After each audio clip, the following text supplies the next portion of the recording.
This is Performance Anxiety on the Pantheon Podcast Network, and I am your host, Mark. Today's guest is a legacy, and I've had many of his family members on the show. Welcome Patrick Michot to the podcast. Patrick may come from a legendary Louisiana zydeco family, but he's forging his own path while paying homage to his family's legacy. So this is not a zydeco episode. I'm so thankful that Louis Michot introduced me to his music. It's been a wild journey listening to a Cajun version of black metal, but that's not all he does. How do ocarina and classical guitar covers of video game music sound to you? I know! I thought it was awesome too. I'm only scratching the surface here. If you like dichotomy, Patrick is your guy. He started playing triangle at age 3 in his father's zydeco band. When he got older, he switched to guitar and got into black metal. He moved from Louisiana to Dallas-Fort Worth and has been immersed in the black metal scene there for years. He's even gotten recognition from one of his musical influences. He's played in some non-metal bands too, though. In fact, he made a suggestion in one of them that may have gotten him kicked out of the band. This is a heavy, fun episode. I'm hoping y'all enjoyed as much as I did. Go to extraterrestrial.network to get all of Patrick's projects, contacts, and social media pages. Follow us at Performance ANX on socials. Merch is available at performanceanx.threadless.com. Money for coffee can be sent to ko-fi.com/performanceanxiety. Prepare for some musical whiplash with Patrick Michot on Performance Anxiety on the Pantheon Podcast Network. Awesome. This is Patrick Michot of Dusk Seeker, Rougarou, Bone Leech, Special Agent, and Oil Spill of Memory Terminal Records. And you are listening to the Performance Anxiety Podcast. That was great. You didn't have enough projects in there, though. You may want to add a couple. I see what you did there. Nice. It's funny. I'm like, whenever I said that, I was like, wait, did I forget one? I had like a little pause there. Well, man, I really do appreciate this. Thank you so much. I'm really grateful to Louis for introducing me to your stuff. It's been a really wild journey so far. Thank you. Yeah, I'm glad Louis could put us together. He really did me a solid there. I appreciate that. And just thanks for being open to doing this. My pleasure. So you've got a really interesting musical career so far, something that's very unique. I've done almost 500 episodes, and I don't know that I've spoken with anybody with the breadth of musical experience that you have. And I think the best way to start is from the very beginning, because you are part of an incredibly historical musical family, and you've kind of made your own path within that history. And I'm really interested in figuring out how you went that way. So we'll start from the very beginning. You know, you're from Lafayette, Louisiana, part of the amazing Michot family. You know, I've had several relatives on the podcast.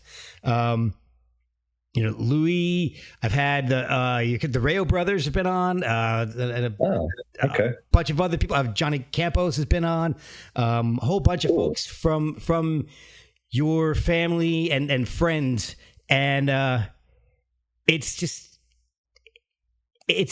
a really beautiful tradition that the family is keeping alive with the zydeco and the Cajun history. I mean, it's living history. It's incredible.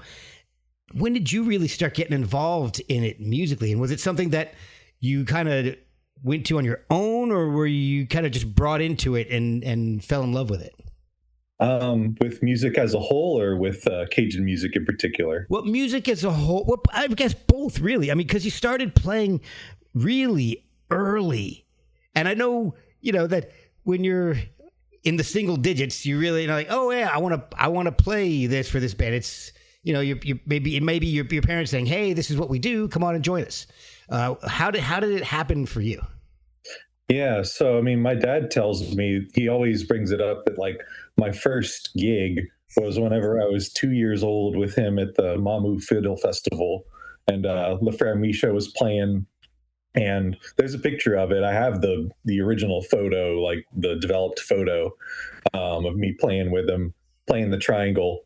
And I guess around that time, like, yeah, I'd kind of mess around. Like, my dad has all kinds of instruments. He's got like mandolin, banjo, bouzouki, guitarron, like nylon string guitar. And back then, he had like an auto harp and a ukulele that he kind of just, I guess he probably got them from like Goodwill or something. I'm not really sure because like he sort of just let us do whatever with them, Oh, wow.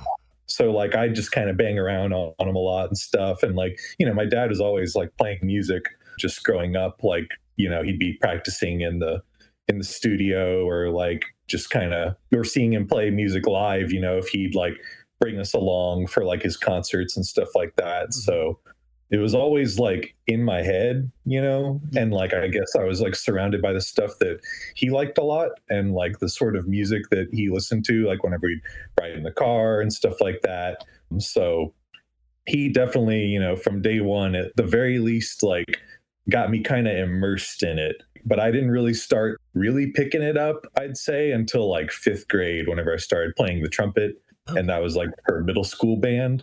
And that's whenever I started becoming more like serious about like really learning an instrument and actually considering myself a musician for real. Oh, Yeah. wow. That's pretty early, though.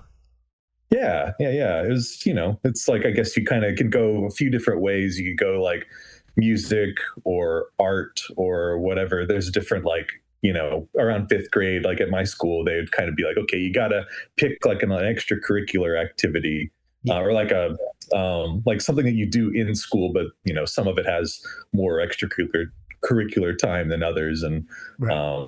yeah, and just music seemed like the right way to go. I did grow up drawing a lot too, so that was something that I had kind of considered going towards, but that was mostly I'm like pretty untrained when it comes to that, and I just like to draw for fun. That's still kind of how it is today, So, being you're a very creative person from the beginning.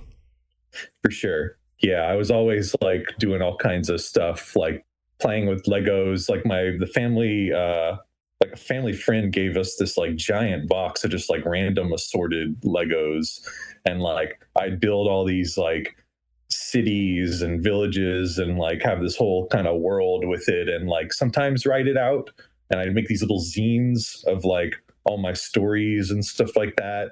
And like Wow. I got into making video games too whenever I was in middle school, not like super technical, but they had like this thing called RPG Maker 2000, and I had like a 300 map RPG that I had made in there. Oh, But wow. yeah, but it got lost in a hard drive crash. Oh. Yeah, so that that was really devastating. But I'm all good now, I Yeah. think. Literally, like just now. Yeah, yeah, exactly. I just got over it. Yeah. Oh, man. We'll be right back after a word from our sponsors. So you're playing trumpet. Are you playing with Lefrere Michot at that time still, or are you doing your own kind of thing? I know it's kind of weird to think of like fifth grade doing your own kind of thing musically, but at that time, were you still playing with your dad's band throughout this, your childhood? Well, so like whenever I was like around fifth grade, like I think it might have been like fourth or fifth, like sometimes I would come and like sit in with my dad and just sort of try to play on the triangle, but I wouldn't get paid. It would just be kind of like just to do it for fun, just to hang out with him and stuff. Yeah.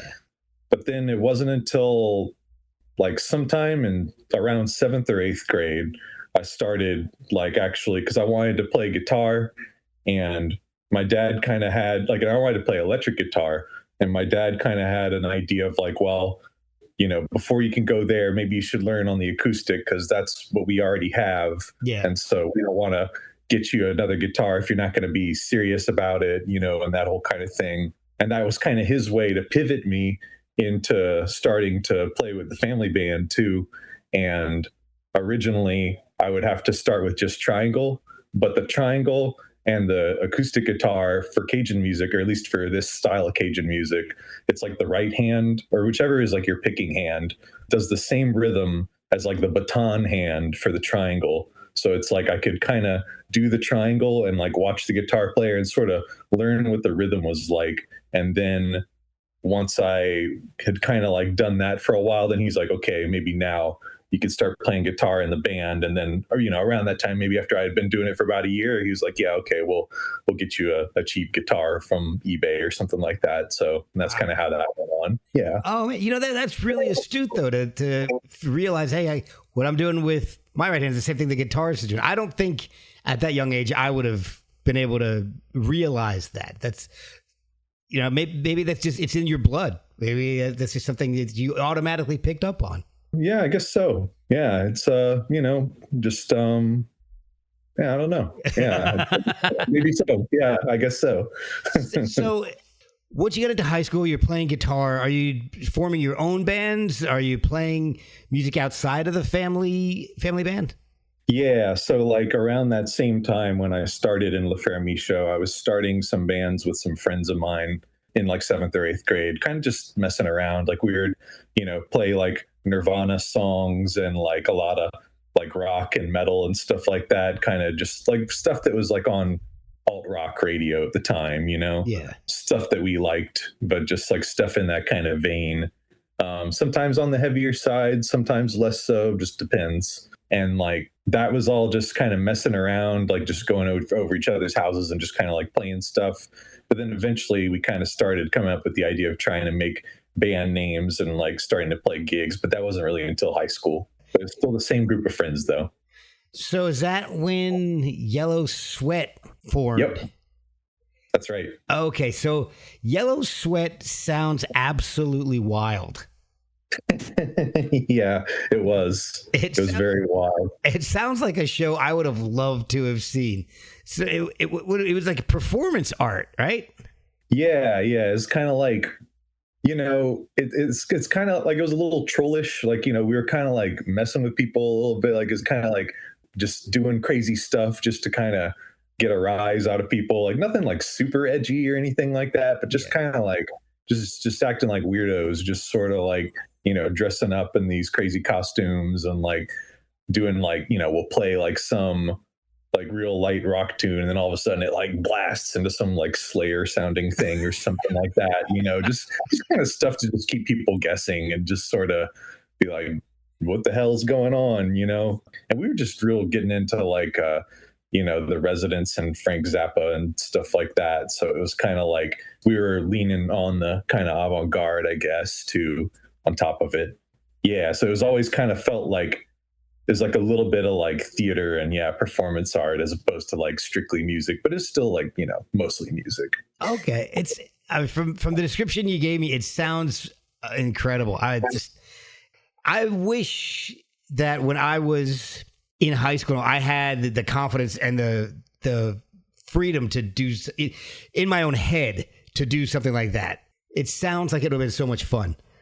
It was a ton of fun. Like me and my friend James, especially, like we had other friends that would do it, but it was like, we just cut up and we had a blast, it was hard to get gigs playing that kind of stuff, but like, we didn't care, there was one guy who he would take us on and like, as a Toys Music Center, Dave Hubble ran that place.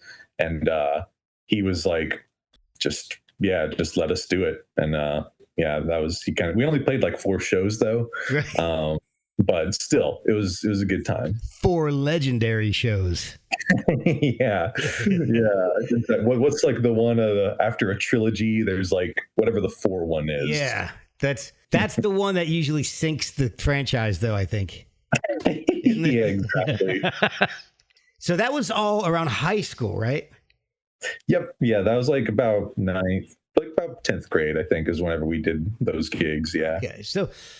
What happened? I mean, were you still playing after high school? What happened after all this insanity of Yellow Sweat?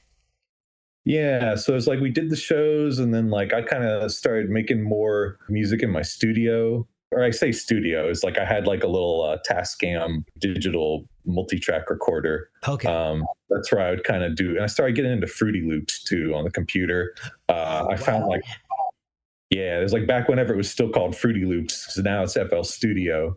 And I found like a pirated version, and I just like used that for a while. That was really fun, but I didn't know anything about like production or anything like that. I just like, send everything to the center channel, and whatever is like happens to be like a stereo cool thing is probably because it's some preset or something like that. So like I was kind of almost just like using it like you would like a MIDI program or something like that, And so yeah, like I guess like I continued to kind of do that in throughout high school, and like playing with my friends, stuff like that. And then after that, I went to computer science school and started focusing on that a lot. And I guess just also sort of the disfocus of like maybe getting outside of your parents' house a little bit. It's like, you're kind of just left to your own devices. So I was just doing all kinds of other stuff other than things that are like productive, So it's like, yeah, kind of like that, So it's like I feel like a lot of my spare time was just kind of slacking off and whatever, So I kind of just, it started to kind of wane a little bit, like the creativity and stuff like that, as far as like music and all that goes. But it's still like continued on, and I'd still play music in the Fermi show, and then also so eventually started doing other music too. So it kind of faded for a little bit, but it came back. And I know, was that around the time you started playing with the Rayo brothers? Yeah, that was like later on in like whenever I was like because like I started college whenever I was 18, and then I guess by the time I was like 21 is whenever my cousin asked me to join that. And because they had like just started it, or they like my cousins Daniel and Jesse Rayo, they started the band, or like they've been playing together since they were kids, just like playing like gospel and folk music. Like that's like they're reared into that, and so like they wanted to kind of make like a real band with that outside of like playing in church and stuff like that. So they asked me to be in that, playing bass, and I played like the acoustic bass, not like the upright one, but the one that looks like an acoustic guitar. Oh, okay, yeah. So was this all happening locally? I mean, when you went to college, or were you still kind of local, or did you go away to school? This is all in Lafayette. Yeah, I went to ULL. Okay. You're kind of doing these two different sounding things. You're making beats and doing electronic stuff, but you're also playing in this very traditional sounding band with your cousins. Mm-hmm. It's really wild that there's just these two completely almost disconnected types of music that you're playing at the same time. It's amazing to me. How long were you playing with the Rayo brothers, and how long did you keep all of that up? Well, so that was like, I guess, because whenever I joined, it was like halfway through college or something, like whenever I was like 21. Okay. And then like whenever I was 23 was whenever I graduated. And that's whenever I moved. I moved to Texas. And so I just played up through then, basically, because they wanted to continue doing the band. And I was like, yeah, y'all should definitely find another bass player. And they found a pretty good recruit pretty quick, Jordan Ardwin, and he joined the band. Yeah. Okay. So you move into Dallas, Fort Worth area. Why did you move, and how did you come to pick Dallas, Fort Worth? Well, it was like, I always wanted to kind of get out of Louisiana first, just for like the weather. I was like, man, this like, it's so hot all the time. It's so humid, and like, it'd just be cool to like try and go somewhere else. Cause like, man, this is crazy. Like people weren't even supposed to live here, Yeah. Like, it's like a place of exiles, but, not really. It's not like, that's not really how I felt, but like, no, but I understand that the heat and the humidity. I lived in Southeast Alabama for 10 years. So the humidity, it's like a physical thing. It's like an actual beast. Yeah. Oh yeah, for sure.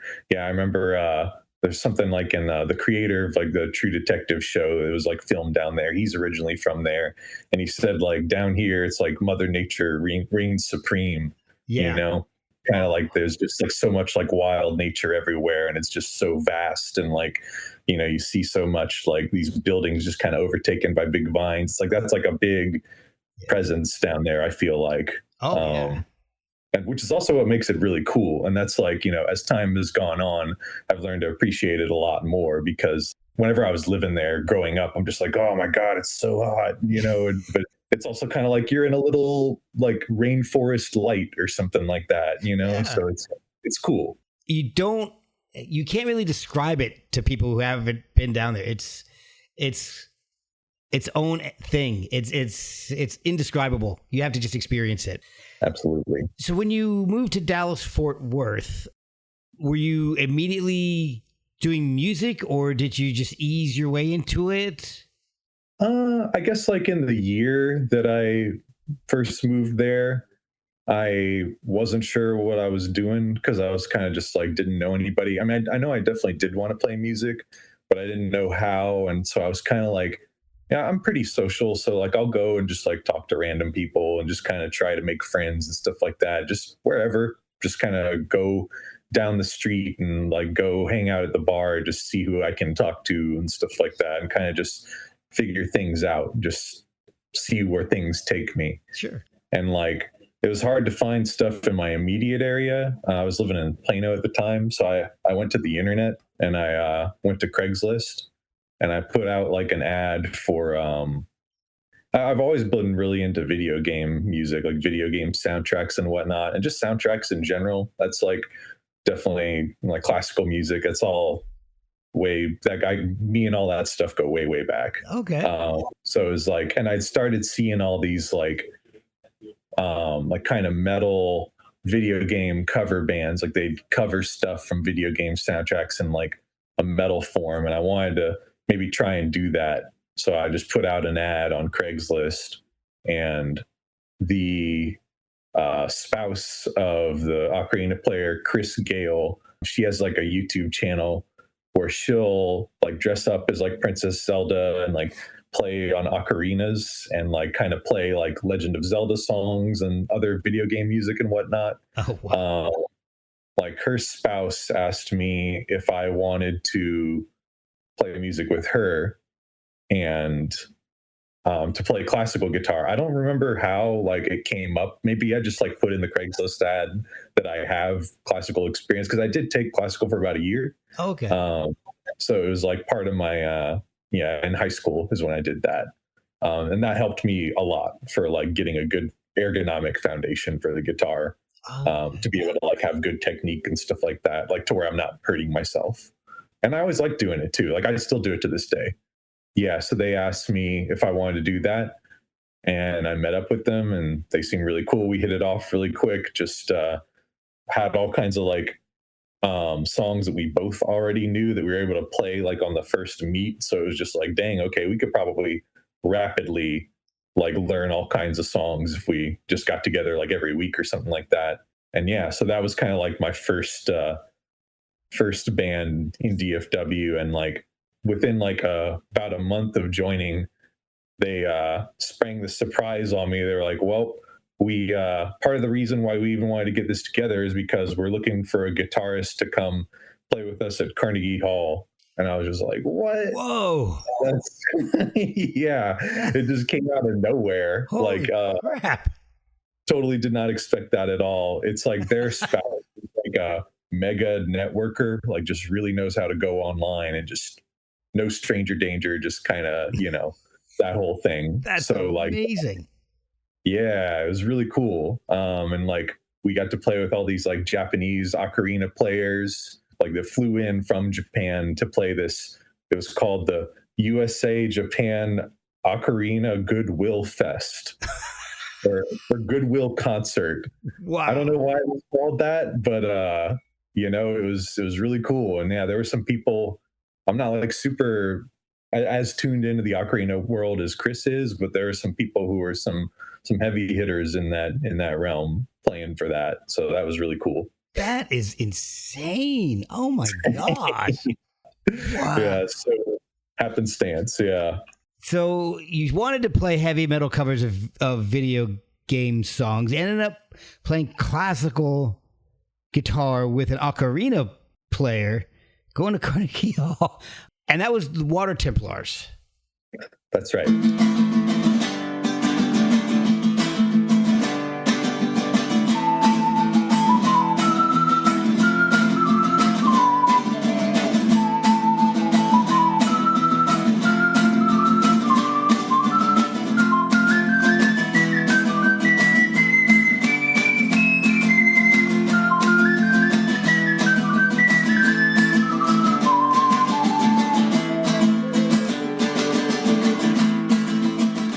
So how long did you guys play together? Because I've heard some of the videos and it's really wild. It's cool stuff. I like it. I didn't think I would like it, but it's really neat.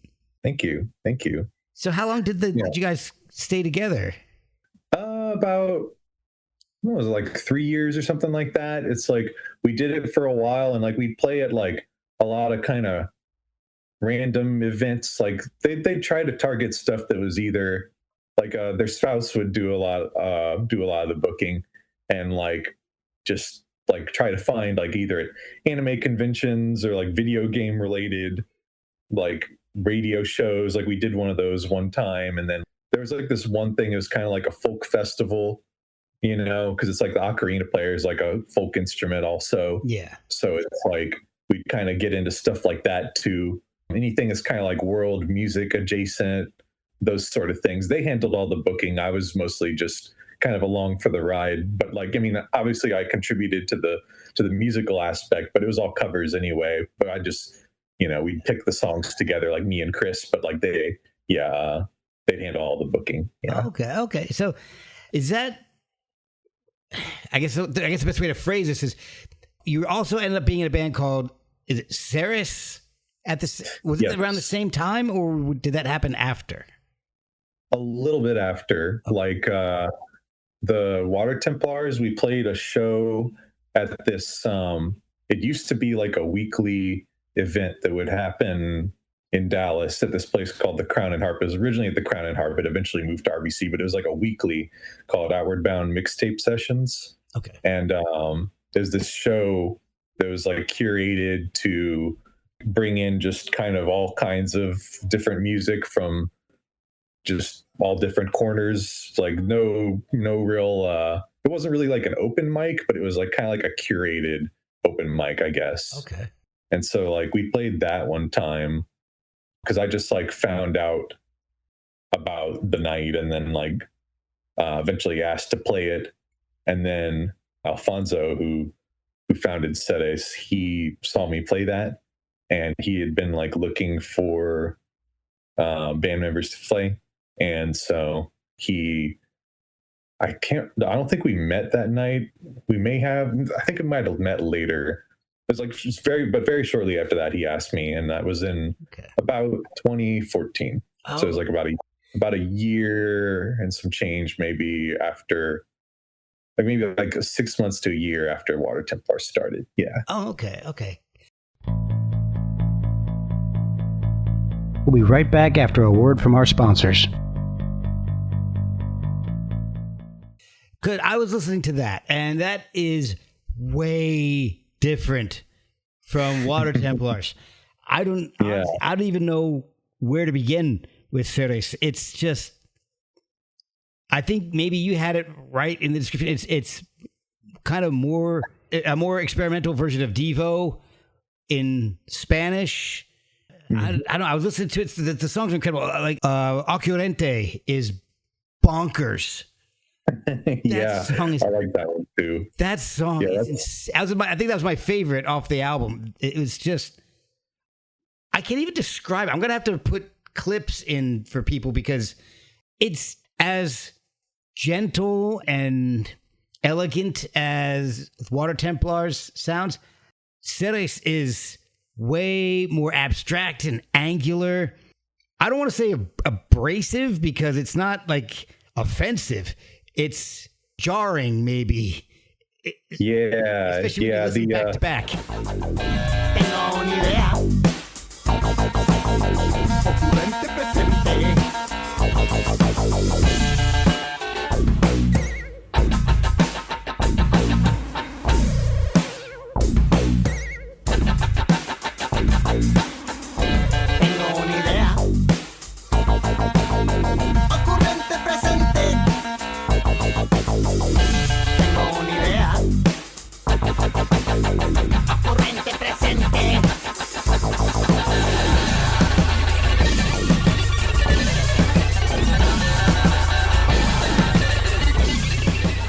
for sure. Like, and I guess like like Alfonso, the founder of the band, he's the main brain behind it, and he wrote a lot of the songs. If I recall correctly, it was like he had this accident where somebody was driving a car and he had his hand out the window and it crashed, and his hand like just got like four of his fingers were like disconnected from his hand, like just almost completely broken off his hand, Oh my god. like hanging on by threads. And so he had to get this like crazy surgery to fix it, and he's fine today. But like he had a long recovery. This is before I knew him, but he had like a long recovery, and it was like his.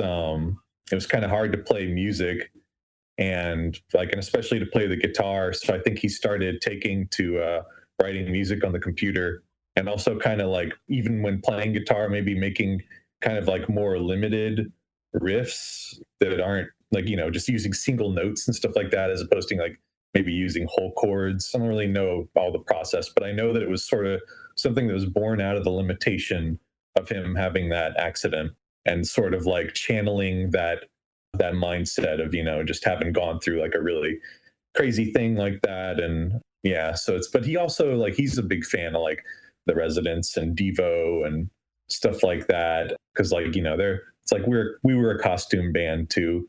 Okay. Like, so it was Devo, and Devo is like really influenced by the Residents too. Like a lot of the early Devo stuff is like very angular and kind of like, I'm a mechanical man. It's kind of like, you know, very like, yeah, that like, you know, all that stuff, the hardcore Devo and all that, volume 1, volume 2, like it's a lot, it's more weird than like punk rock, you know, it's like it's closer to like something like the Residents than it is to like punk rock.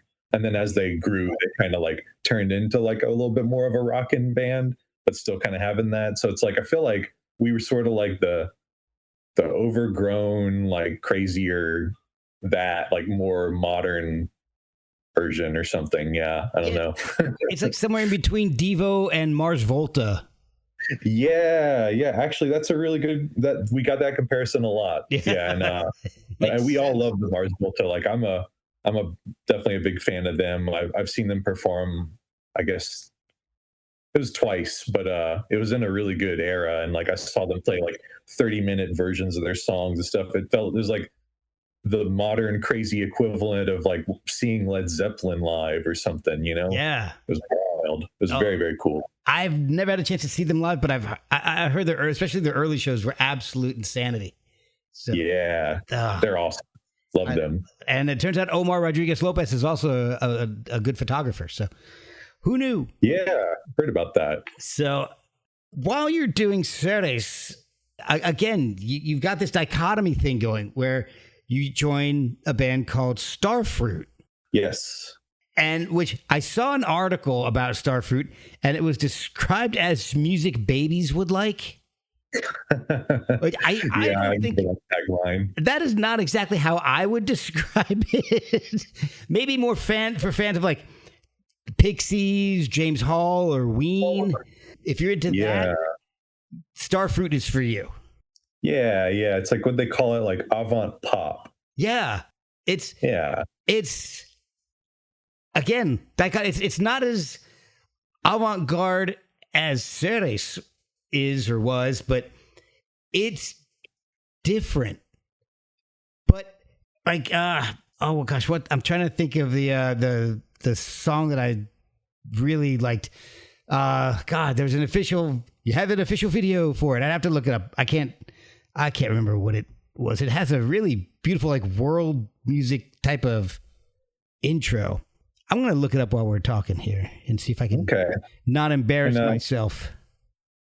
That's fair. Yeah, and I was only on I was on one album, and I was in that band for about a year and a half or so. Okay. Here we go. Let's see. A Tall Tree. Yeah, okay. Yeah, that one came after my time, but I do know that song though. Okay, because I would still go to the concerts and see them play and stuff like that, even after I left the band. But yeah. Okay, yeah, because I was listening to it, and It's not my type of music. So I listened to a couple of songs. I'm like, okay, this is way different than I thought it was going to be, especially after reading that music babies would love. So I heard Divine Is Mine and A Tall Tree. And I'm like, yeah, Divine Is Mine. I remember that one very well. That was one of the ones that I would play whenever I was in the band. well, all right. So Reference to Divine, the actor. oh, okay. Yeah, from all the John Waters movies and stuff. Yeah. Okay, so maybe that makes more sense to me now. Okay. Yeah, definitely. Like, I'd say like, yeah, art rock. It's like a lot of like Julia's influences. It's very like the kind, David Bowie, that kind of like, it's like a superstar thing, but it's like this artistic superstar. It's like, I feel like that's kind of the vibe that they wanted to convey. I definitely get the David Bowie influence, the androgynous stuff going on, and yeah, absolutely, yeah, and like Prince is a big influence too. Like, from that like ethos standpoint, maybe not necessarily musically, but I guess also the idea of like the wonder kind of building this band, just like a pop band, like that was like star fruit. Yeah, exactly, exactly. So you said you weren't in there for very long, and you end up leaving them and working on, I guess, going back to more solo work, Komodotron. Yeah. That's cool as hell. I really like Komodotron. Thank you. To me, and correct me if I'm wrong, because I'm not super well versed in some of this stuff, but to me, it sounds like it's parts of it are like almost like electronic black metal with parts 8-bit video game music. It's just really interesting stuff, but it's got this cinematic quality, like it's a soundtrack. It's really cool. I think Echo Shade is my favorite.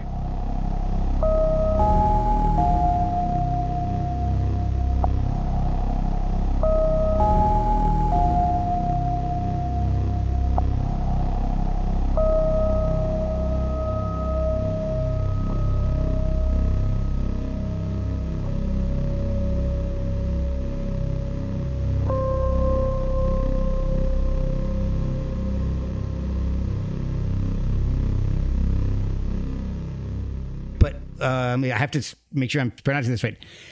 Neonecropolis is really, you got it. Really close. Those two like fight back and forth for my favorite track on the album. There's amazing songs. Thank you. Thank you so much. I really appreciate that.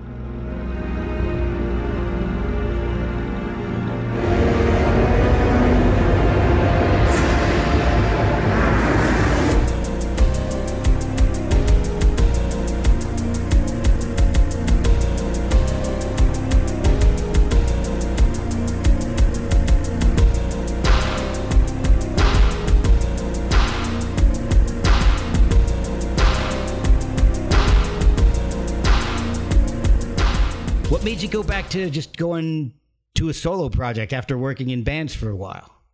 Well, it was, I guess just like, what it really was? It was like, so I got actually asked to leave Starfruit. Oh, okay. It wasn't like a thing where, nothing super dramatic. It was just like, they wanted somebody whose like guitar style, I think, would be more of a fit for them. I remember, funny enough, it was around the time because Julia, the main brain behind the band, has a background in metal and is like a really good metal drummer. Oh, wow. And I was like, oh yeah, maybe we should try and form like a metal band. And it was shortly after that she kicked me out the band. But like, I don't think it was because of that, but it was funny timing. Maybe just like thinking about, where my head is at artistically and the kind of person that she would want to have in the band. Yeah. And like, just like, I think the sort of way I'd play wasn't exactly the right fit, which is totally fine. But like, I remember one of the things she said was that like, she felt like maybe I didn't have enough like time for music because of like my job and not being able to like take off enough time for touring and whatnot. Yeah. And like almost kind of told me that I wasn't maybe like in it enough. Oh, and I was kind of like, well, that makes sense because it's like, well, because of all those factors. But then like, I'm thinking to myself, they're kind of right. It's like I'm in like a band that like I got asked to be in, and it's like it's a very cool band, and I think the music's great and all that, but it's not stuff that I'm making, and it's like something that I'm just kind of a hired hand for, more or less. And it just got me thinking. I was like, man, I haven't really been honing in on a lot of my own creative projects for a while now, and I've mostly just been playing in other people's projects, which is great. And I've been getting lots of experience, and my chops have been good, and getting all kinds of opportunities and stuff has been great. But I noticed that my sort of like being creative is what really makes me feel good. And I guess I just sort of left that behind a little bit. Yeah. Okay. So I was like trying to sort of play catch up with that. Yeah. And try to recover some of that more persistent creativity. Yeah. Okay. I mean, that makes sense. And especially like you said, if they were bands you were asked to be in, Starfruit particularly sounds almost like nothing else you were in. So it kind of makes sense that you'd want to go back to doing something that was more you anyway. For sure. Exactly. So, Komodotron, is that just you doing everything on that? That's right. Wow. Except for the mastering was done by Charles Knowles, who used to run that label that put it out, Glorp Records. Okay. And he's also a really good friend of mine. We're in Oil Spill together too. Okay. Oh, cool. Okay. So, but back then that wasn't a thing, right? But Duskseeker was around that time, wasn't it? Were you doing both of those around the same time, Komodotron and Duskseeker? Yeah. Like Duskseeker technically started before, like in 2015. I originally started as a thing called Black Wolf Nightmare, and I felt like eventually that name it's like it pigeonhole the name as to being like de facto this thing that would have to be like, dark and spooky and thorny or whatever. And I kind of wanted something that like would allow for more growth in the future if I wanted to, even though that was the type of stuff I was doing and still kind of am doing with that project. But I wanted it to just allow for more breathing room to take it wherever I wanted to in the future, while still kind of maintaining that shadowy aesthetic or something like that. And so like it was originally just me doing experimental guitar, like just in my room, just like messing around with pedals and doing the loops and coming up with some like weird ways to kind of like mash the loops together using this looper pedal that I had that could like chop up the loop and stuff like that, and messing with different routes, just doing all kinds of stuff with effects. But I was also getting into more kind of this, like I've been into metal since I was a little kid, but then getting into this kind of like more sort of metal that I hadn't really heard before, that was like stretching the definition of what I thought metal was, like bands like Krallice and even like Wolves in the Throne Room, which is a little bit more traditional, but they incorporated synthesizers really heavily. And so I was just like listening to a lot of bands like that. They were coming out with stuff in like the 2010s. And so kind of seeing what they were doing. And then there's like the experimental scene that I was in DFW. And so sort of seeing what's going on around me and like learning a lot from that. Because there's like, a huge experimental scene in DFW. And it's gone through ebbs and flows. But in the time that I got there, it was like at a peak. Like there was stuff, like I talked to people who have lived in Dallas their whole lives. They said that like it never was quite like that period. So I came in at a really good time, just as far as like the outlets that there were for all kinds of different music to express itself. And so like at those Outward Bound mixtape sessions I was talking about, that was the place where I kind of cut my teeth doing the Duskseeker stuff. But at first it was just guitar and I'd play live, but I kind of do the experimental guitar mixed in with the black metal riffing. So that was always kind of a thing in the background, but I never like it took a while before I started to want to take that more seriously. Yeah. Everything we've talked about so far, this huge amount of stuff you've been doing is all pre-pandemic. That's right. And now with Duskseeker, Komodotron, is that stuff that you're going out and playing live at all, or is it just more of a studio? Are they both more studio projects? Dust Seeker's live for sure. Komodotron has never been done live. That one was more or less purely intended as a in-studio thing. I had thought about trying to do it live, but I was like, yeah, this feels like something that's more of like a listening, like in your room kind of experience, Yeah. or just like or not necessarily in your room, wherever, just like it's more of a private listening experience kind of album. Like you're like he says, kind of like a movie. So I feel like that is how it should be also received. Okay. Interesting. So back to the pandemic. That hits and everything's shut down, so you're not able to play anything. That's right. What did you end up doing musically? I mean, were you writing? Were you expanding? Because I believe, I think I read that this is when Kenny decided to go take Dusk Seeker from just you to more of a band feel. It's still just you at this point, but it's more of a band feel to it.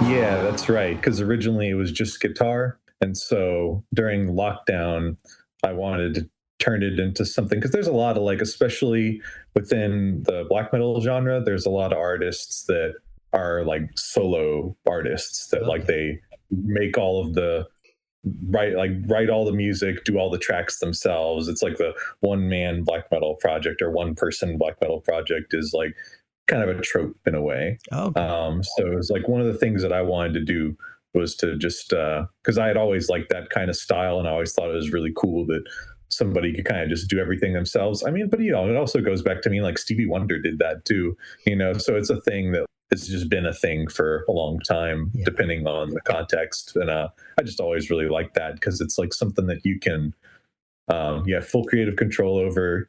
You can do whatever you want with it, go wherever you want with it. It's like, it's only your schedule. So like if I want to play shows, it's like I only have to consult me if I'm like, you know what I mean? It's just like there's so many, the things can kind of just keep moving like that. Like I've noticed, like if you have a lot of time and you're a solo artist, you can kind of take it where you want it. And I like that about it. But it's like I also like playing music with people, so that's why I also always kind of do both. But yeah. So the idea at this point now is to expand Dusk Seeker, so at some point it can become a full band project. Is that kind of what you were thinking, or was it just you just wanted to expand the sound to make it more of a band sound? Originally, it was just to expand the sound. I only recently started. I mean, I've been thinking about the idea for a while, but I only started taking action on trying to actually form a full live band. Because whenever I've been performing in the past, like originally I was just doing a guitar, but now that I have the full band sound that I created during lockdown, I would play the backing tracks, and I would play the guitar and sing and just have the backing track go behind me. But over this year, I've started talking to some friends about trying to assemble a real live band with like a real drummer, another guitar player, a synth player, and a bass player. But I'm having a hard time finding a good drummer who is available. It's like such a common problem. All the like really good drummers are just, everybody's got them, already.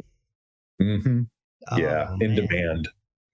So the original Dusk Seeker, you're going out and you're playing by yourself. That's what I was talking about a little earlier, is that's kind of I've always wanted to try that at least once. It's just, and I'm not a good guitarist. I would be the first to admit that I'm terrible, but I like making a lot of noise.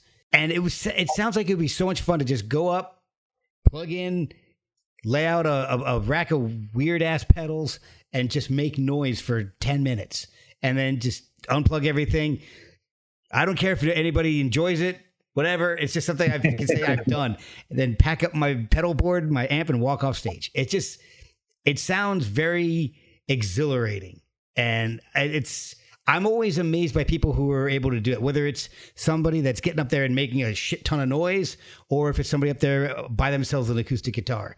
Just being alone on stage and playing your music, it's just amazing to me. Yeah, it's fun, you know. It could be really vulnerable because it's kind of you're off on your own, and like if the mistakes they all fall on you, it's like your the soul. It's your responsibility 100%. Yep. Because of like, and maybe the sound guy, but like So, but that's always the case, you know. They've always got some responsibility. Oh yeah. So it's like it's cool because it's like it's just you, and it's kind of just a raw expression of yourself. But then it's also like, the fact that it's a raw expression of yourself can be scary and vulnerable. Yeah. Yes. I went to college for photography, and that was one of the worst parts of going to school was the critique. You'd go out and you'd shoot your assignment, and after each assignment, you know, end of a week or 2 weeks, whatever it was, you would have somewhere between 3 and 5 shots that you'd put up on the wall, and your professor and the rest of your class got to critique everything. And you just sat there, and I hated it. That kind of backfired on me. It was more like, oh, now I don't want to show anybody any of my stuff. Instead of learning from it and saying, okay, this is what I need to take from this, it was like I just kind of shrunk into myself, and I was just like, now I don't want to show anybody anything. So yeah, I hear it could be really brutal out there with that. I had some friends that went through art school and whatnot, and those critiques, they always talk about that. It's like it sounds like everybody has to go through the ringer with that one. Oh, yeah, sure. It's horrible. And, you know, and so we're talking about the pandemic and Dusky. We haven't even talked about Oil Spill yet. So was Oil Spill the result of wanting to play, you know, that heavier music with a band, or was that something else? Yeah, so like that all started because of Dustseeker in a way, because of my friend Miguel. He's been like a long time metalhead too, and his mom even like was like a big into Iron Maiden, like was a 80s music fan. Like he grew up around that. He's from Venezuela, and like he's just always just done that. But also does like all kinds of stuff too. He almost finished his PhD in ethnomusicology, so he's very, well versed in just music as a whole, like from an academic level. That's amazing. Yeah. Miguel's awesome. And is also a really good drummer. And so he asked me one time, just point blank, he was like, hey, do you want to like start a black metal band sometime? Like, cause after he had seen the Dustseeker set, because that's, it's like an experimental black metal thing. So he's like, yeah, we should start a band sometime. I'm like, yeah, I'm down for that. And it took a while before we like made any moves on it. But eventually I started living with my friend Imran Syed, and he's really into metal too. And he's just a really cool guy. And, we lived together. So it kind of made sense. I was like, hey, maybe, maybe we should, like, me and Miguel have been talking about this idea for a while, but have never made any moves on it. Maybe we should start some. And he was like, yeah, it sounds cool. And then somewhere around that time, somehow we met Elaine, and she also has like a long time background with metal. And like her mother, who's passed away, was very into specifically black metal. And so like, and she was kind of into that from a very young age, and she has all these old black metal records, like these rare like first pressings and stuff like that, just like all kinds of really neat stuff. And I just like these were only like the few things I knew about her, and I was like, man, what if she would be the vocalist? And so we asked her, and she was totally down. And we started to get together and practice. And right around that time, our friend Charles moved back to Austin and like literally posted online, was like, hey, I'm like looking for people to jam with. And like, we all love Charles. We think he's a cool guy. So we just were like, hey, let's bring him in. And so it all just kind of fell into place like that. It was really cool. Oh, that's awesome. Yeah.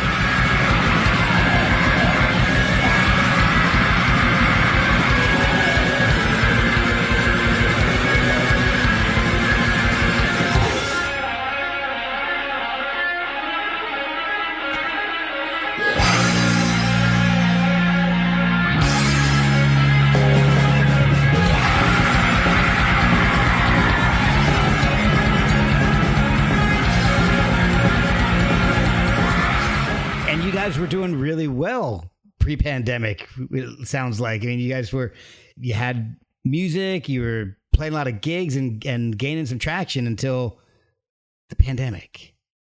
For sure. Yeah. It's like, and in some ways, it's like as far as like the touring, it's like it kind of impacted that.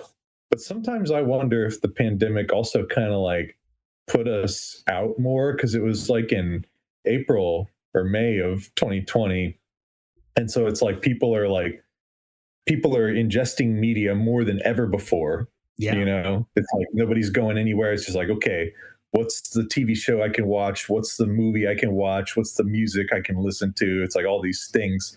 And so, yeah, it was just kind of a one thing led to another thing. But whenever our EP came out, it just sort of just kind of blew up in a little way. Like it didn't like get like huge or anything, but like within the kind of, little weird dark corner of metal that we're in, it's like it's sort of, to us, it felt like I was like, this is a success. This is so cool. Not only that, it's like one of the first extreme metal bands I ever listened to was the Black Dahlia Murder. Oh yeah. And Trevor Sternad, the vocalist or former vocalist, rest in peace, he put us in like his playlist for Metal Injection like a month after the album came out. And that was just like a crazy moment for me, because I was like, he was like, it was like the first metal band, one of the first extreme metal bands I had ever heard. And he like knows about us. I was like, man, this is crazy. And likes you. Yeah, exactly. It felt so cool. Yeah. Like, even if it was never something that like is kind of a cult classic or whatever, if it did that, it's like, I don't even know if I could really say that, but it's like the fact that it even got into those kind of years at all just makes me feel great. Yeah. Oh, that's awesome. It's really cool when you get recognition from people you respect. Absolutely. It really uplifts. It's the exact opposite of being critiqued by your classmates. Exactly. Yeah, totally. So the pandemic puts everything on hold. You get the idea to expand the sound of Dusk Seeker, but once everything ends, a different band ends up being born in Special Agent. That's right. Which I thought was really cool. I thought it sounds like it has like an early strapping young lad kind of vibe to it. Huh. Okay. Like a real, or like when it was just Devin.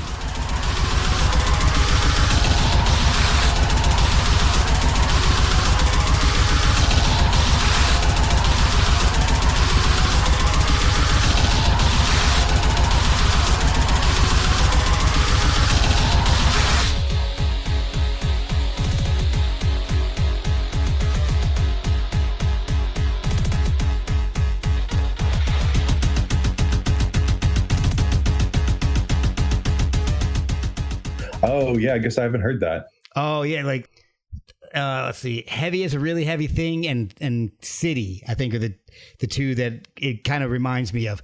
It's a little more electronic than Strapping Young Lad, but they do have some synths and stuff in it, so it kind of, I think maybe it's a mixture of the music and the artwork.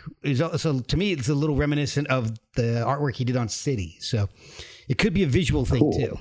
Sweet. Okay, I'll have to check those out. Oh yeah, I think you'll like Strapping Young. If you're not familiar with Strapping Young Lad, it's a little bit. Yeah. It's really early Devin Townsend stuff. It's really cool. I like it. And you guys ended up touring with some really wild bands, great music. But I really got into True Widow for a little while there, and I love. Cool. That band, and the fact that you guys got to tour with them, I think that's really cool. They're one of those bands that I don't know anybody else who knows them, and seeing that you toured with them, I'm like, oh, this is awesome. Well, it wasn't a full tour. It was actually just one show. That still works. Oh yeah, it was great. Like they asked us to play because they're a Dallas-based band. Oh, okay, cool. And like we know Nikki, we're friends with Nikki, and so she just and the rest of the band too, or at least Dan. I don't really know the drummer personally, but we also know them from their other project, Bad Stuff. Dan and Nikki have another band called Bad Stuff. It's really cool. Okay, cool. I didn't have kind of like it's almost like chopped and screwed Cramps or something. It's really cool. It's like cool kid rock, like they all have like sunglasses and they got all their tattoos. I'm like, man, these people are cool. Oh, that's awesome. Yeah. And so like True Widow, they asked us to play for that. And that was with, Trauma Ray also. Was that another project where two people wanted to jam and then another person came in, or was that a completely different type of formation for that band? So I'm always curious is when new bands start after the pandemic, how does everybody meet? I mean, did everybody know each other beforehand? Yeah. So me and Lauren have been friends since like 2015, just from the music scene, music and art and stuff. Like Lauren comes from more of a theater, poetry, writing background. Like they did that all from their childhood. It's kind of like me if I did like poetry and writing instead of like music or something like that. Oh, cool. Okay. Yeah, like so we're very similar in that kind of way. We met up after having not seen each other for like a couple years at our friend's father's memorial. And just kind of talked again, and we're like, hey man, it'd be cool to maybe make some music sometime. What if we started a band? And so we did. And it was something that like I had kind of the particular style that we were going for, I guess that like digital hardcore, like electronic, but with like harsh, hard, heavy kind of punk metal vocals, something that I had really wanted to do for a while. But I didn't know if I would have the kind of energy to be the front person. But Lauren definitely is that kind of person. So it worked really perfectly because like I know how to do all the production and stuff like that. And yeah. And that's how that started. Oh. Yeah, it was originally, we didn't really know what we were going to do going into it. But that was kind of like what I started to lean towards. And Lauren comes from a background musically of doing like noise and power electronics and stuff like that and performance art. So it's kind of the meeting of those two ways of thinking. That makes so much sense now because I was listening to Discipline and Punish, and now that I know her background a little bit, that song makes so much sense. Her approach to it. And it's a reference to the book by Foucault, I think it is. It's like about like mass surveillance and like the penal system or something. I've never read the book, but it's like a philosophical book. Yeah. Okay. And if you're busy enough, you also have another project that you've been working on. The one that I initially was introduced to you with, Rougarou. Yeah. Rougarou. Yeah. Okay. Sorry. I gotta, my Cajun's off. It's all good. All right. So Cajun black metal. Mm-hmm. That is some wild shit, man. I think that is just really cool. It's just really a really cool album. I think before I even reached out to you, I bought it just based on what Louis told me. And I listened to it and Castle in the Swamp, Mosquitoes, and I know I'm going to butcher this, La Chanson de Mardi Gras. Yeah, got it. Those are amazing. But I absolutely love Bayou Moon. Oh, thank you. Cool. That's my favorite off that album. It's amazing.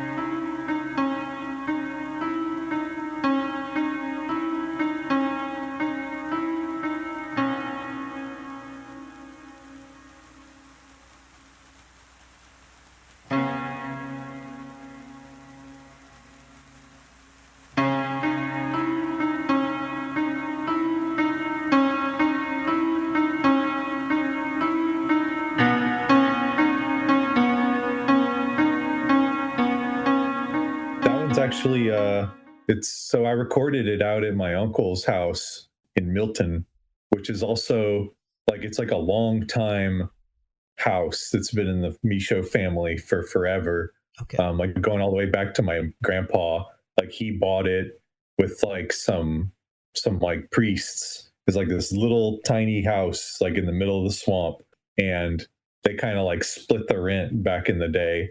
And eventually my grandpa bought it, or maybe it was after, I think one of the priests may have died or something. I don't remember everything that went down. This is way before my time. Yeah.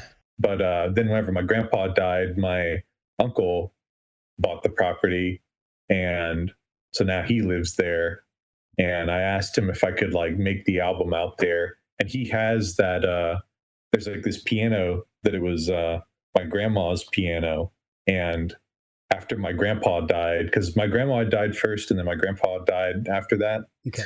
and my uncle got the piano from my grandparents' house and brought it into his house, and it was in there, and it's like this really really old German piano. Like it even has on the notes on the strings, it's like one of them is H instead of like G, I think.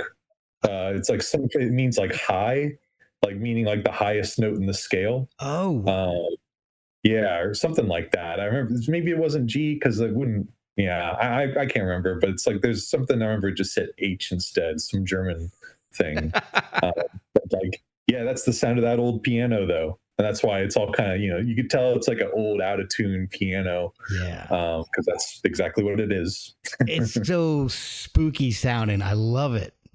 Yeah, yeah, exactly. It gives it kind of a haunted house sort of vibe. Yeah. So, what made you decide to mix Cajun and black metal? Well, I guess just like there's a lot of lycanthropy, and werewolves is kind of like a trope in black metal.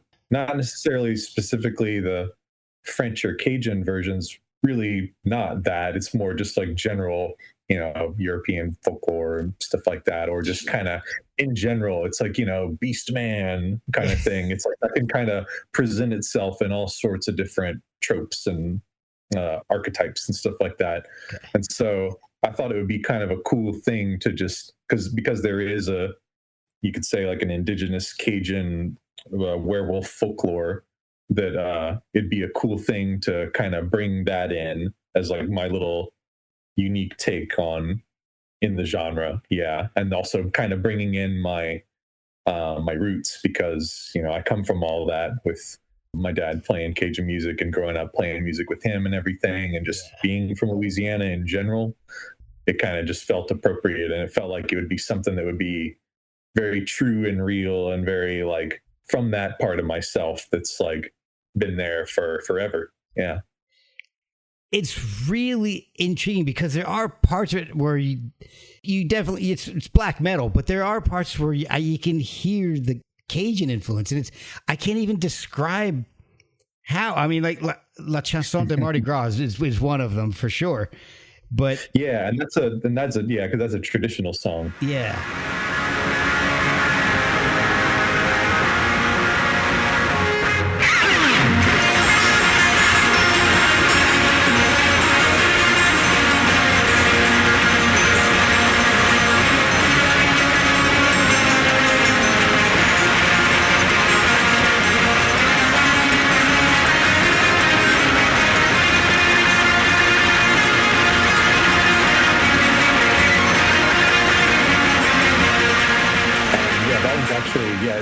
That is a. Do you know about that song? I don't. Oh yeah, so that's it's actually sometimes called La Chanson de Mardi Gras, but then sometimes it's called La Danse de Mardi Gras, like the Mardi Gras dance. Okay. And it's like you ever heard of Courier de Mardi Gras? Like the rural Mardi Gras that happens in Louisiana? Yeah. So that's like something like they'll just, explain it for the people who don't know. It's like a rural Mardi Gras and this is kind of where like some aspects of Mardi Gras started. It's like out in like Eunice and Mamu and Church Point and all the like little small Cajun towns, though. People get up real early in the morning, dress up in costume. It's usually meant to kind of mimic like or satirize like the royalty or the papacy or like high education or all these different things. To kind of dress up like that and parade through the town and go door to door like begging for money. And it's like now that's where the doubloons come from Mardi Gras. It's kind of like a fake money to like kind of throw it out to people. It's like you're kind of giving alms, Okay. And so the Danse de Mardi Gras is a song that they'll play at every person's house. It's like, and that's everybody just starts like after they do the whole begging thing. It's like this: the song gets played, and people kind of start dancing or kind of begging too. It's just chasing chickens, just like all kinds of stuff. It's like a whole just chaos, crazy fun time. And at the end of it all, when you're exhausted and just trashed, you're like, you do a dance at the end of it. And that's like more of like an ongoing, like there's like a Cajun band that'll play and everybody's just there dancing, having a good time. Usually there's like a big gumbo, like somebody made some massive pot of gumbo that like everybody's eating from. And just just dance till you drop. And so that's kind of the La Danse de Mardi Gras is that. Okay. Yeah, that's the essence of that song. In the lyrics you can see it too. It's like it details all these things, actually, funny enough, but that is what it's for. Yeah. And it kind of brings everything full circle because you're also playing triangle on it. Yep, that's right. So back to your roots, triangle, but with black metal. Yep, exactly. Yeah, I want it to be kind of the meeting point for all of it, sort of a way to unite the worlds. I love it. I think that's amazing. When an artist can manage to do that, I think that's brilliant, and I love it. So, thank you. Which of these projects are still active, and what's ongoing, and what are you working on lately? So Rougarou is mostly a studio thing, but every now and then, if I get asked to do it, I'll play it live. I have a way to do it. It's kind of not, it's like I just like dress up in a wolf costume and play the triangle to backing tracks and kind of like scream a lot. It's like, it's cool and fun, but it's not something I'm trying to like push super seriously. Okay. It's also kind of like in my mind, I'm kind of keeping it like all Rougarou is supposed to be is just like folk art. Okay. It's like my contribution to being like Cajun music of today, of like somebody who's from there. You know what I mean? Yeah. Like it's like this kind of a new but still true Cajun music in a way. You're getting your entire history in on this. I mean, that sounds like it could be something from Yellow Sweat. Yeah. So it's like something I kind of just want to keep as being like that's on its own, whatever, it's kind of just whenever it comes up. But Dust Seeker I'm trying to do more with, and I have a release coming out with Fiat Productions and Realm and Ritual on CD and tape. Nice. This summer. We actually just set the release date. And so I'm getting the art together for all that. And then Oil Spill just played our first show in 2 years this past Saturday. So that's because our singer now lives in New York. So that's something that we kind of just do whenever we find the time or when somebody asks us. Special Agent's trying to come out with an EP. And we still play shows from time to time. And, we're trying to see what we want to do with the EP. We're kind of planning that out still. Okay. But it is fully mastered, and we're commissioning someone to make the album art right now. Oh, sweet. Yeah. And it's a 4-song EP. Oh, so you got a lot going on. Yeah. And then, what am I missing? Oh, yeah, and Bone Leech. Yeah, is a newer band that I have now that's like a sludge metal band that's about video games.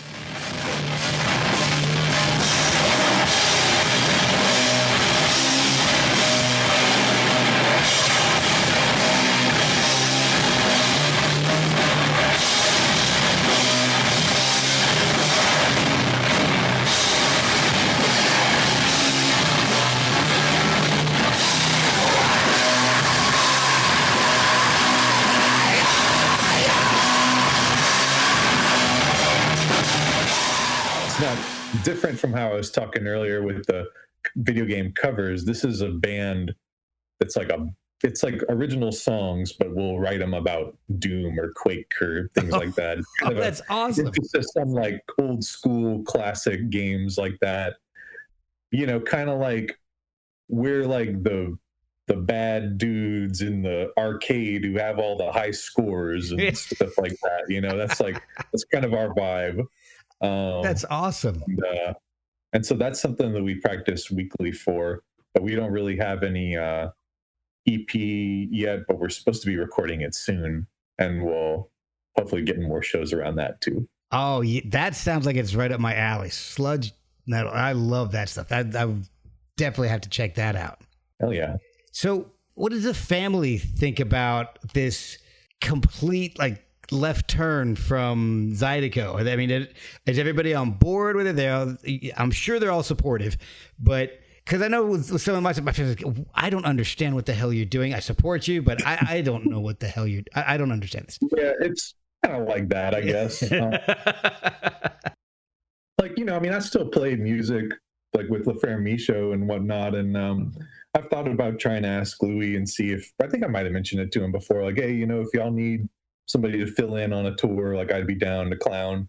Yeah. Like I'm always down for stuff like that because I like hanging out with my family and I like being around them. So it's like and being in music is like a good excuse to do that. And it's a good excuse for me to, because, like my mom doesn't play music or anything. So it's like whenever I'm not playing music, I need to like find time to be with her too. So it's like a good excuse to, like, if I'm going to go play a gig in Louisiana playing Cajun music, I can go do that and then also hang out with my mom, like, on another day on the weekend, just like kind of get more time down there. So it's like, I think like, as long as I'm like around and I feel like, yeah, it's like, there's no, like, I think maybe sometimes it's like a thing, like, yeah, you do your thing.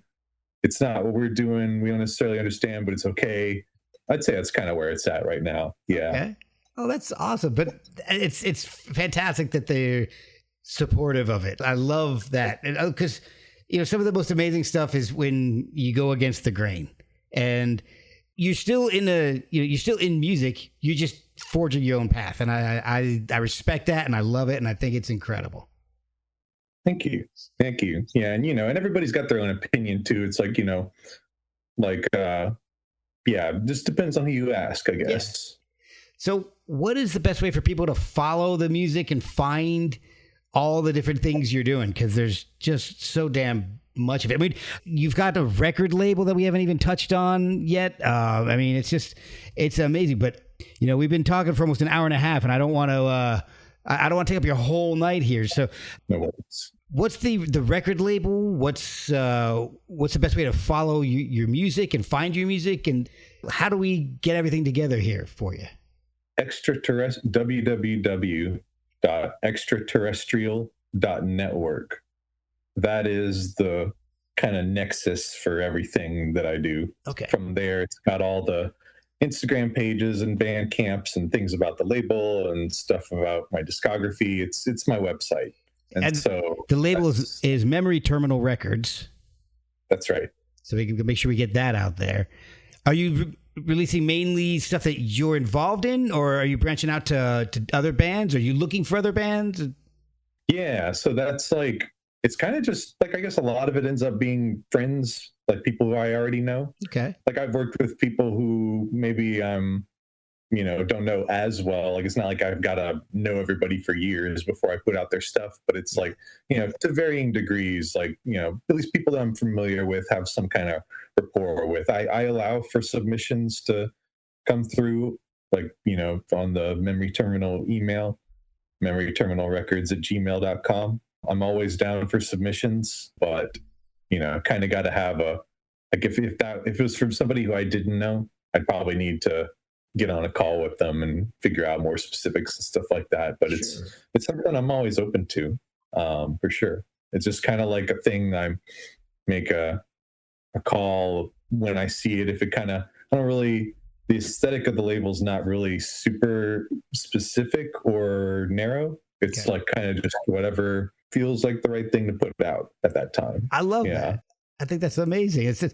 And that's kind of the way I do the podcast. I'm not a metal podcast. I'm not a country podcast. I'm not a classic rock podcast. I'll talk to everybody. So if I think if it's a fun conversation, I'm in. I don't care what you do. So that's awesome. That's why I love labels like this, like Memory Terminal, where you're open to different things. If it feels right to you, you'll do it. Thank you. Yeah, I'm glad we can agree on that. That's really cool. And I'm glad we got a chance to chat for a little while. I'm really glad I got a chance to hear the music because I think it's wild. I love Rougarou is my favorite of everything so far. It's just awesome.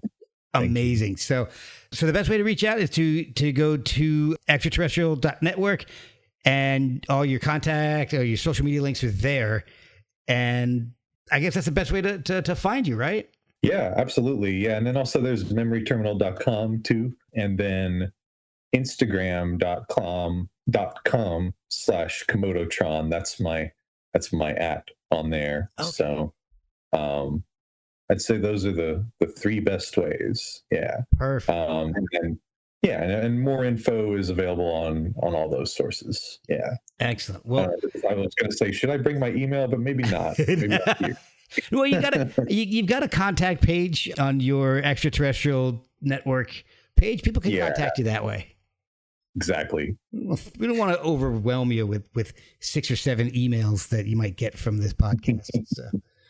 So Patrick, it's been awesome chatting with you and listening to the music and learning about your whole history because your family is amazing. And, it's any chance I can get to have a Michot on, I'm down for it. So. Awesome. That's so cool. Having the black metal Michot on was awesome. So I would thank you for your time. Hell yeah, man. Thank you so much. I really appreciate it. Yeah, this is really fun.